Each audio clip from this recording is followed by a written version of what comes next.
Présenté, vous êtes le fondateur de l'ESCA, vous êtes le leader de l'information économique et financière dans le champ audiovisuel au Maroc.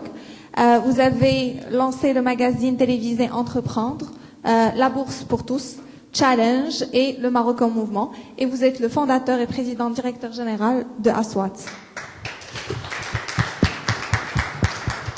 Le sujet de cette conférence est le chômage des jeunes au Maroc. Et qu'en pensez-vous? Nous étions en train de discuter avec M. Reib et M. Manjra d'une mentalité un peu fausse des jeunes Marocains aujourd'hui. Une mentalité qui veut tout maintenant. Une mentalité un peu fataliste, pessimiste. Et voilà. Qu'en pensez-vous? Dit-on, vous n'avez pas conscience des chances qu'on a. Moi, je me lève le matin, je pense à tout ce qu'il n'y a pas dans mon pays et en me disant, mais on a tant de choses à faire. Quand je suis dans des pays industrialisés, extrêmement avancés, je me dis, mais bon sang, comme la concurrence est rude, être inventif va nécessiter d'être encore plus pointu. Alors que chez nous, on a des opportunités exceptionnelles. Je veux dire, moi, quand je me lève le matin, je ne vois pas la pollution et les bus et des gens en difficulté. Vous allez me dire, oui, vous roulez dans une belle voiture, vous êtes tranquille, vous avez la clim et vous écoutez la musique que vous voulez. Non, mais je sais comment ça se passe. La mécanique, je la connais.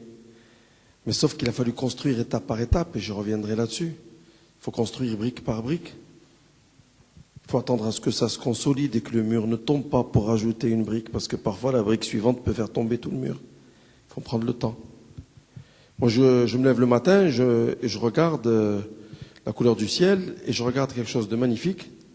Nous sommes dans un pays où les jeunes que je côtoie ont les yeux qui brillent très très vite dès qu'on leur montre un petit peu de lumière quelque part. La vraie difficulté pour moi réside dans ce que j'appelle les champs de résistance. Les champs de résistance ne sont pas en vous. Ils sont en vous et en les vôtres. C'est-à-dire votre maman, votre papa, votre sœur, votre frère, votre voisin, votre meilleure copine, votre meilleur copain, etc. La culture ambiante, c'est mettre des khair metrabès. La culture ambiante, c'est il vaut mieux que tu prennes un job tranquille dans un endroit, tu attends la fin de tes jours. La culture ambiante, c'est qu'on veut que les gens soient moyens. C'est terrible. Dans nos familles, on veut que les gens soient moyens. Parce qu'on veut qu'ils soient rassurés, sécurisés. J'adorerais rencontrer des gens qui, tous les jours, me disent j'ai échoué 2 fois et j'ai réussi un truc super. Chez nous, personne n'ose dire j'ai échoué.